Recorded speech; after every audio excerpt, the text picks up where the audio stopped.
at her! She can barely fit between the tables. Keep laughing, Victor. By sunrise, your empire will be gone, and these tips may be all you have left. Look at her. She can barely fit between the tables. The laughter lasted 3 seconds. My answer lasted long enough to destroy a political empire. I placed every dollar I had earned that night beside Victor Hale's wine-soaked suit, untied my apron, and said, "You should keep this. By morning, you will need it more than I do. Hello. My name is Catherine Doyle, and for 11 years, I worked at Bellini's, an old Italian restaurant in Boston's North End. Most people thought I was only a plus-size waitress with tired feet, a quick smile, and an excellent memory for drink orders. They were wrong about the word only. This is the story of the night Boston's most feared power broker tried to humiliate me in front of a silent dining room, and learned that the woman carrying his dinner had also been carrying his secrets. Bellini's was the kind of restaurant where the walls seemed to remember every conversation. Dark wood panels surrounded the dining room. Brass lamps cast warm circles over white tablecloths. Old photographs of politicians, athletes, and movie stars covered the hallway near the kitchen. There was no sign outside saying powerful people ate there. There did not need to be. Judges came through the side entrance. Union leaders asked for the back booth. Developers held meetings over expensive bottles of Barolo. Men who would not return a reporter's call spoke freely when they believed the woman pouring their wine was invisible. I learned early that people rarely watch the person serving them. They watch each other. That made me useful. I was 39 years old when Victor Hale began coming to Bellini's every Thursday night. He was not an elected official. He never needed to be. Victor chose candidates, funded campaigns, arranged contracts, and made problems disappear. Newspapers called him a consultant. People who knew him called him Mr. Hale. People who feared him said nothing at all. He always took table 12. He always ordered the veal chop.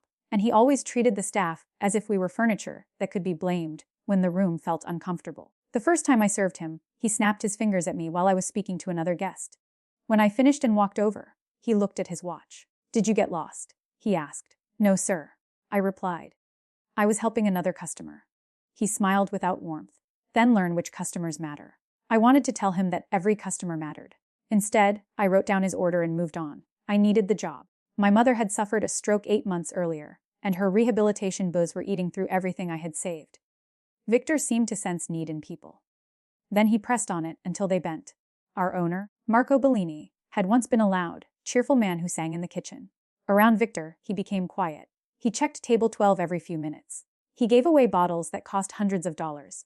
If Victor complained, even as a joke, Marco apologized. One night I asked Marco why. He closed the office door before answering. "Hale helped with our renovation permits," he said. "He can make inspectors appear every week. He can make our liquor license disappear. Just keep him happy. And if keeping him happy means letting him abuse us." Marco rubbed both hands over his face. "Then we survive it."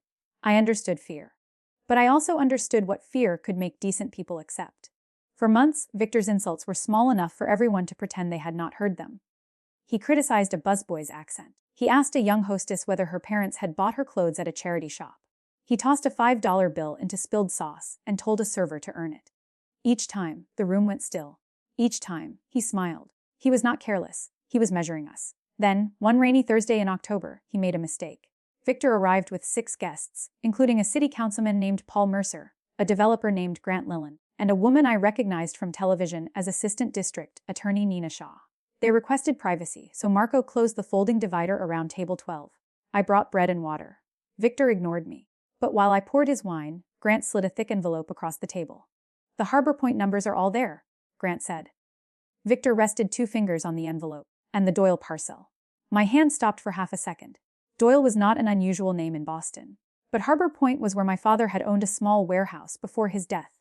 Grant lowered his voice. "The daughter still controls it. She refused the last offer." Victor gave a soft laugh. "Then stop making offers. Condemn it, bury her in violations, or find another pressure point. Everyone has one." The wine nearly overflowed the glass. Victor looked at me. "Are you planning to drown me?" "Sorry, sir." I stepped away, but my heart was pounding. My father's warehouse had sat empty for 3 years. It was the last piece of property he left me. Developers had offered money for it, but the building contained more than bricks and rusted machinery. My father had taught me to repair restaurant equipment there. It was where he had kept his tools, where we had eaten sandwiches on overturned crates, and where he had told me I could build a life without asking anyone's permission. I had refused every offer. 2 weeks after I overheard Victor, the city cited the warehouse for 7 violations. 3 were legitimate and minor. 4 described equipment that did not exist. Then my mother's rehabilitation center called. Her insurance review had been delayed. Unless I paid $14,000, her therapy would be reduced. Everyone has a pressure point. Victor had found mine. At first, I told myself it might be a coincidence. Then an envelope arrived at my apartment. Inside was a photograph of my mother in her wheelchair outside the rehabilitation center. There was no message. There did not need to be. I sat at my kitchen table until sunrise, staring at that picture. I felt terrified, then ashamed for feeling terrified. Finally, I felt something colder. I decided to investigate. My father had taught me 2 useful rules. First, never confront a machine until you know how it works. Second, every machine's marks when something is wrong. Victor Hale was a machine made of money, favors, and frightened people. I began looking for the marks. I kept notes after every Thursday dinner. I wrote down names, times, orders, and fragments of conversations. I saved discarded reservation cards. I photographed envelopes left behind. I recorded nothing illegally. I simply documented what entered my sight and hearing while I did my job. Within a month, patterns appeared. Grant Leland met Victor 2 days before zoning votes. Councilman Mercer received calls, left the table, and returned with new instructions. A building inspector named Dennis Crow for free after every surprise inspection at a property Victor wanted. But patterns were not proof. The first real proof came from Elena Ruiz, our assistant manager. Elena was 52, sharp-eyed, and impossible to fool. One night, she found me photographing a receipt that Victor had signed with someone else's initials. "You should be careful," she said. I nearly dropped my phone. "I don't know what you mean." "Yes, you do." And so she led me into the dry storage room and closed the door. For 2 years, Victor's office had been billing Bellinis for political events that never happened. Marco paid the invoices because Victor had threatened the restaurant. Some payments returned as cash hidden inside wine cases. Elena had copied everything. "Why didn't you go to the police?" I asked. "My husband works for the city," she said. "Victor got him that job. Victor can take it away." "Then why tell me?" Elena looked toward the kitchen. "Because yesterday, Marco said he may sell the restaurant to Grant Leland. If that happens, Victor will destroy the records. And because I saw the photograph of your mother when it fell from your bag." We were no longer 2 frightened employees. We were witnesses. Over the next 6 weeks, we built a file. Elena provided invoices and payment records. I connected dates to meetings. Marco's bookkeeper, a quiet man named Samuel Price, secretly gave us copies of bank transfers after we showed him that Victor planned to blame him for the missing money. The deeper we went, the worse it became. Harbor Point was not merely a development project. Victor and Grant planned to buy the land through shell companies before the city announced a new transit station. Once the announcement became public, the property value would triple. Owners who refused to sell were targeted with inspections, tax problems, or personal pressure. My warehouse was the final parcel blocking the project. Then Samuel found a payment to my mother's rehabilitation center. Victor's foundation had donated $50,000 to the center 3 days before her insurance review was delayed. The message was clear. He could harm her care, then pretend to be the generous man who saved it. I wanted to walk into table 12 and pour soup over his head. Instead, I called someone I had not spoken to in 9 years. Her name was Rebecca Sloan. We had been best friends in college until pride and a stupid argument separated us. Rebecca was now an investigative reporter for the Boston Ledger. When I told her what I had, she did not immediately celebrate. "Catherine, if this is real, it is dangerous," she said. "We need documents, independent confirmation, and a lawyer. And until we have them, you cannot let him know. I serve him every Thursday. Then smile on Thursday." And so I smiled. I brought Victor his veal chop. I warmed his coffee. I listened while he joked about people losing their homes. Every insult became a test of my control. Then Victor changed the game. One evening, after his guests left, he remained at table 12. He held up my father's property deed, sealed inside a clear plastic folder. "You have something I need," he said. I did not ask how he had obtained a copy. The warehouse is not for sale. Everything is for sale. The only question is whether the owner gets paid before or after life teaches her humility. I met his eyes. "Is that a threat?" He smiled. "It is advice. Your mother's care is expensive. Your job is fragile. And buildings have axial for one reckless second." I considered grabbing the steak knife near his hand. Instead, I picked up his empty plate. "Would you like dessert, Mr. Hale?" His smile widened. He believed he had won. That same night, Rebecca connected us with federal investigator Daniel Kim. He did not make promises. He asked questions for 3 hours and took copies, not originals. He said their office had heard rumors about Victor for years, but no one had brought them a map of the operation. We had a map. What we did not have was a direct connection between Victor and the illegal pressure campaign. Then Marco disappeared. He failed to open the restaurant on a Tuesday. His phone went straight to voicemail. Police found his car near Logan Airport, but there was no record of him boarding a flight. Elena wanted to stop. He knows, she whispered. Victor knows someone is looking. I was frightened too. But when I visited my mother that afternoon, she squeezed my hand with the strength she still had. Your father never taught you to run, she said slowly. He also never taught me to be foolish. She smiled. Then be brave and smart at the same time. The next Thursday, Victor reserved the entire dining room for a private celebration. Grant's Harbor Point redevelopment had received preliminary approval. 40 politicians, donors, lawyers, and business leaders attended. Victor requested me personally. That frightened me more than anything else. Before service, Rebecca sent a message. The Ledger's legal team had approved the story. Federal agents had obtained warrants based on our evidence, but they needed time. Publication was scheduled for 6 the next morning. My only job was to survive the evening without warning Victor. For 2 hours, I did exactly that.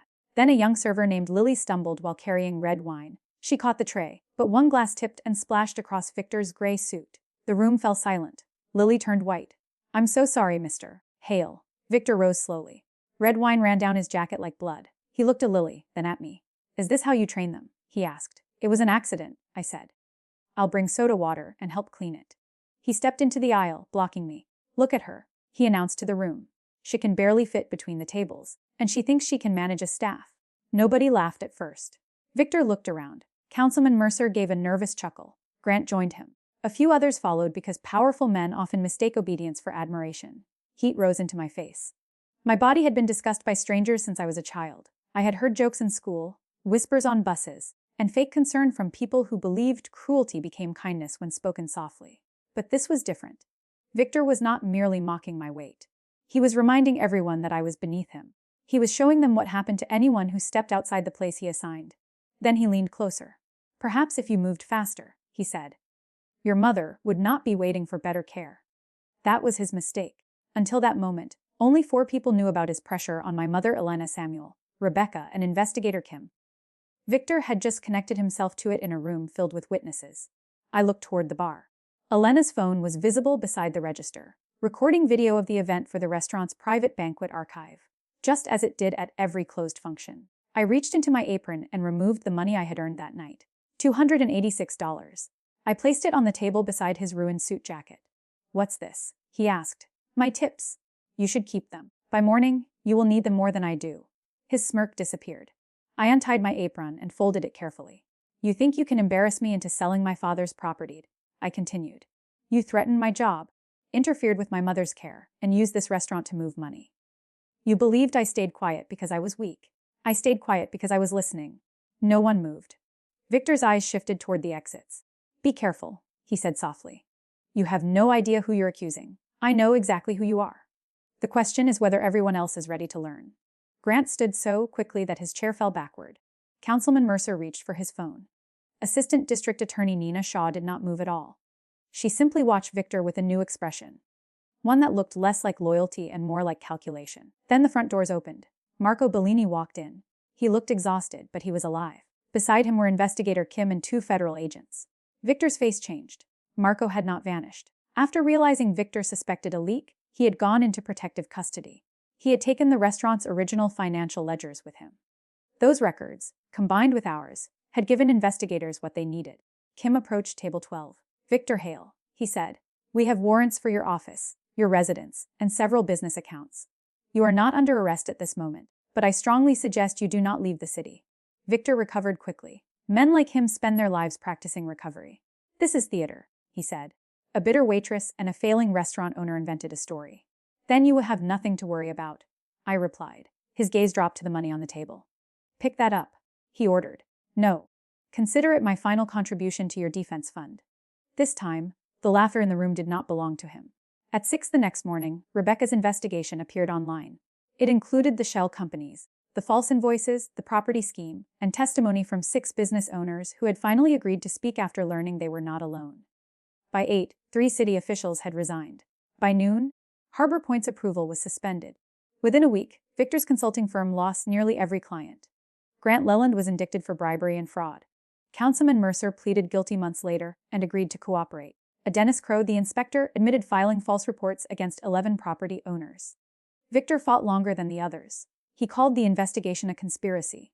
He attacked Rebecca in interviews. He described me as unstable, greedy, and attention-seeking. Anonymous accounts posted cruel photographs of me online.